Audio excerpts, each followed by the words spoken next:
Hello everyone. In this video we will discuss the third part of the chapter number 1. 3 questions. Name of the chapter. So come to the third part of this chapter.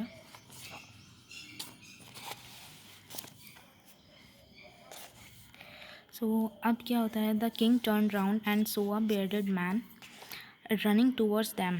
तो अब राजा जो है पीछे मुड़ कर देखता है और क्या देखता है राजा कि जो रनिंग आदमी है, जो भागता हुआ आदमी है, वो उनकी तरफ ही आ रहा है।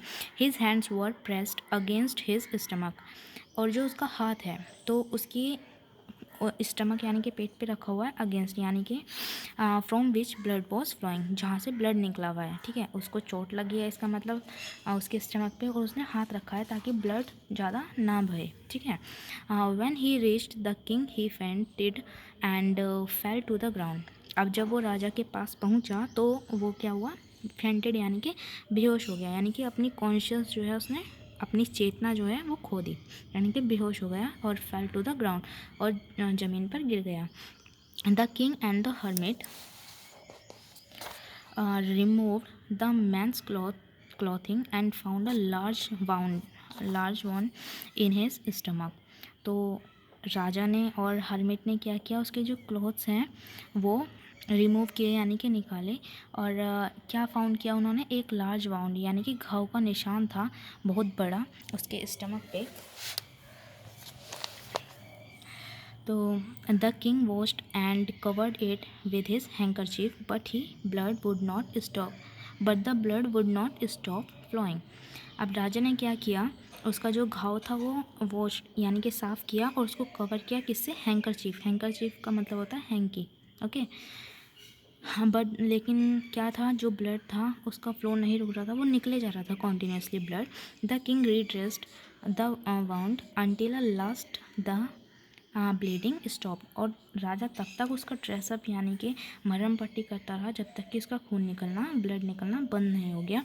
The man felt better and asked for something to drink. अब जो आदमी था पहले से ज़्यादा बेटर फील कर रहा था, and asked for something to drink, और कुछ उसने पीने के लिए मांगा। The king brought fresh water and gave to him. अब जो राजा है फ्रेश वाटर लेके आया और उसको दे दिया पीने के लिए। By this time the sun had set and the air was cool. अब जो टाइम था, शाम का समय हो गया था, यानी कि रात होने वाली थी, तो और सन भी छुपने वाला था, और जो हवा थी वो ठंडी होने लगी थी। ठीक है, यानी कि ठंडा मौसम हो गया था। The king with the hermits help carried the wounded man into the हट। अब जो राजा था उसने हर्मिट की सहायता से क्या किया, उस वुंडेड मैन को उठाया और हट के अंदर ले गए, and led him on the bed, और उसको हट के अंदर ले जाकर बेड पर यानी कि पलंग पर लेटा दिया। ठीक है, यहाँ पे इस बेड का मतलब क्या है, पलंग। The man closed his eyes and ले क्वाइट, और उस मैन ने अपनी आंखें बंद की और वो आराम से लेट गया। The king tired by his walk and the work he had done. अब जो राजा था वो भी थक चुका था, क्योंकि उसने हरमिट के पास आने के लिए पद यात्रा की थी, यानी कि वो पैदल आया था, और तो वो भी बहुत थक गया था। ठीक है, तो उसने भी क्या किया, सो गया, lay down on the floor. तो वो एक राजा होने के बावजूद वहीं फर्श पर लेट गया। ठीक है, and slept through the night, और वो रात भर मतलब रात में सो गया। वैन ही अवोक, और जब वो जागा, it was several minutes before he could remember, और ये कुछ ही समय हुआ था कि वो याद करता है वेयर ही वॉज और who the strange beard man lying on the bed was, कि भाई वो कहाँ है, और वो स्ट्रेंज यानी कि अजनबी, बियर्डेड यानी कि दाढ़ी वाला आदमी कौन है। ठीक है, जो कि बेड पर लेटा हुआ है। For give me said the bearded man in a week voice. तो अब जो वो बियर्डेड मैन था क्या कहता है, मुझे क्षमा कर दो। ठीक है, वो अपनी बहुत ही कमज़ोर सी वॉइस में कहता है, क्योंकि उसको चोट लगी थी। ठीक है, तो अब अभी वो हेल्दी नहीं था, ठीक नहीं था प्रॉपर तरीके से बोल पाने के लिए, तो वो कहता है वीक वॉइस में कि मुझे माफ़ कर दो। When he so that the king was awake, जब राजा जागता है, जब उसने देखा कि राजा जाग गया है, तब वो ये बात राजा से कहता है, and I don't know you and have nothing to forgive you for, said the king. तो राजा क्या कहता है कि मैं आपको नहीं जानता और किस बात के लिए मैं आपको क्षमा करूं जब आपने मेरा कोई नुकसान किया ही नहीं है, तो माफ़ी किस लिए मांग रहे हो आप, ठीक है। तो राजा ही कहता है but you don't know me but I know you. तो वो बियर्डेड मैन जो है क्या कहता है कि आप मुझे नहीं जानते लेकिन मैं आपको जानता हूँ। I am that enemy of yours who swore revenge on you because you put my brother to death and seize my property. तो वो कहता है कि आप मुझे नहीं जानते, मैं आपको जानता हूँ और मैं आई am that enemy of yours, और मैं आपका उन शत्रुओं में से एक हूँ जो सो रिवेंज यानी कि जिन्होंने प्रतिज्ञा कर रखी है आपसे बदला लेने की, आपसे रिवेंज लेने की, मैं उनमें से ही एक हूँ। क्योंकि आपने जो मेरे ब्रदर को है शायद कभी लाइफ में उसने मृत्युदंड उसके भाई को दे दिया होगा और उनकी जो प्रॉपर्टी है सारी सील यानी कि सीज कर दी होगी, ठीक है। तो वो बदला लेना चाहता था इसी कारण से। And I knew you had gone alone to see that, और मैं जानता था कि आप जो है अकेले जाओगे सी दैट हर्मिट। यहाँ पे टू सी का मतलब है मिलने, टू मीट, ओके। मिलने अकेले जाओगे उस हर्मिट यानी कि साधु से। And I made up my mind to kill you on your way home, और मैंने अपना जो माइंड है मेकअप किया कि मैंने प्लान बनाया कि जब आप वापस घर जा रहे होंगे ना तब मैं आपको क्या करूँगा, मार दूँगा, ठीक है।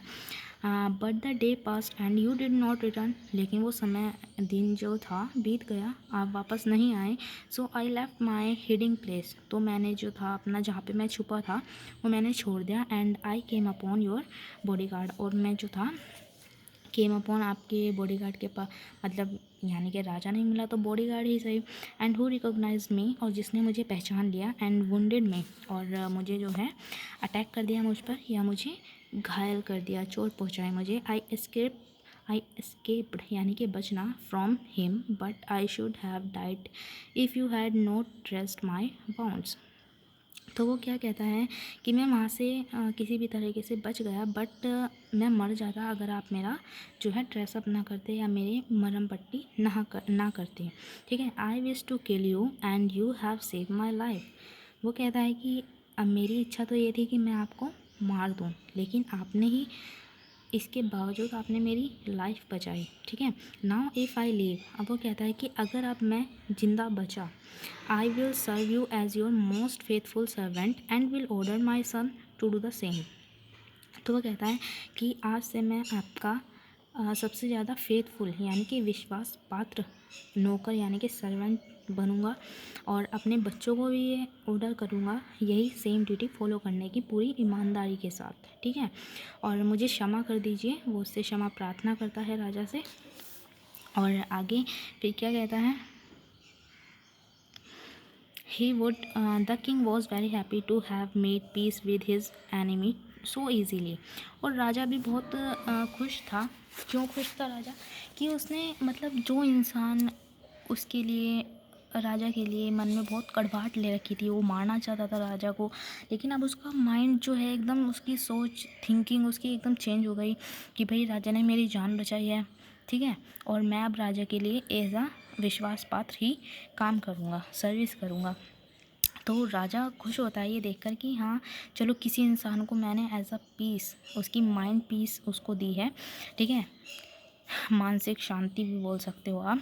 और and to have won him over as a friend, और इससे भी ज़्यादा मैंने उसको एक एनिमी से हटकर एक दोस्त के रूप में उसको जीत लिया है, ठीक है। He not only forgave him but said he would send his servants and his own doctor to look after him and he promise to give back the money the man his property. अब वो जो राजा है राजा ना केवल उसको माफ़ करता है, क्षमा करता है, बट वो क्या कहता है उससे कि वो अपने सर्वेंट्स को भेजेगा और डॉक्टर्स को भी भेजेगा ताकि वो तुम्हारी देखभाल कर सकें जब तक तुम ठीक नहीं होते। और वो उस वुंडेड मैन से ये वादा भी करता है कि जितनी भी तुम्हारी प्रॉपर्टी है वो सारी हम लौटा देंगे।